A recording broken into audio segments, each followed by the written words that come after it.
Hello বন্ধুরা, তো তোমরা সব কেমন আছো? আশা করি তোমরা সবাই ভালো আছো। তো আজকে আমার রান্না হচ্ছে এত বেলায়, তো আমি আজকে বেলা করে রান্না চাপিয়েছি। তো আজকে আমার রান্না হচ্ছে আলু মাখা, ডাল, বেগুন ভাজা আর ডিমের ঝাল। তো আমি যে ডিমগুলো এখন তুলে নিচ্ছি।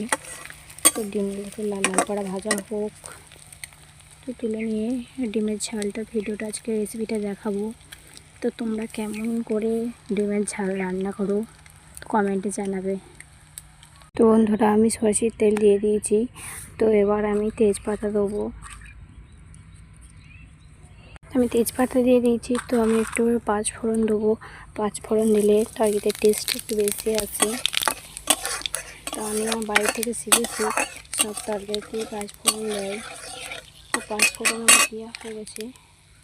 তো আমি এবার পেঁয়াজগুলো দিয়ে দেবো।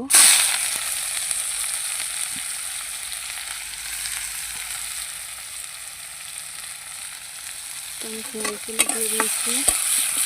পেঁয়াজগুলো আমি এবার ভাজবো।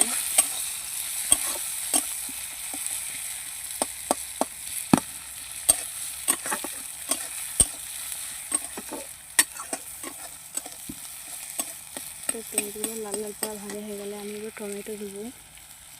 তো বন্ধুরা, পেঁয়াজগুলো লাল লাল ভাজা হয়ে গেছে। তো আমি এবার টমেটো দিয়ে দেবো।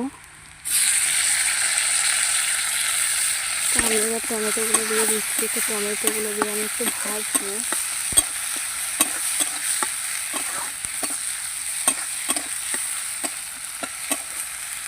ভাজা হয়ে গেছে, এবার আমি একটু আদা রসুন দেবো। হলুদ গুঁড়ো, লঙ্কা গুঁড়ো আমি এবার সব দিয়ে দিচ্ছি। আমি আমার পরিমাণ মতন। তো আজকে দুটো মানুষের রান্না হবে, তার জন্য একটু কম। আমি মশলাটা বেছে নিচ্ছি। মশলাটা একটু লাল পাড়া হয়ে গেছে।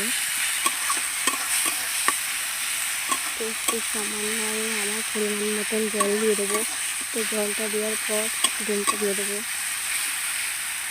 তো বন্ধুরা, আমি ডিমগুলো দিয়ে দিয়েছি। তো ফুটছে। তো 5 মিনিট পর আমি এটা খুলবো।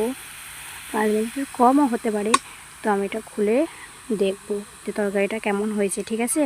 তো বন্ধুরা, আমার ডিমের ঝাল হয়ে গেছে পেঁয়াজ দিয়ে। তো এবার আমি এটা নামিয়ে ফেলবো।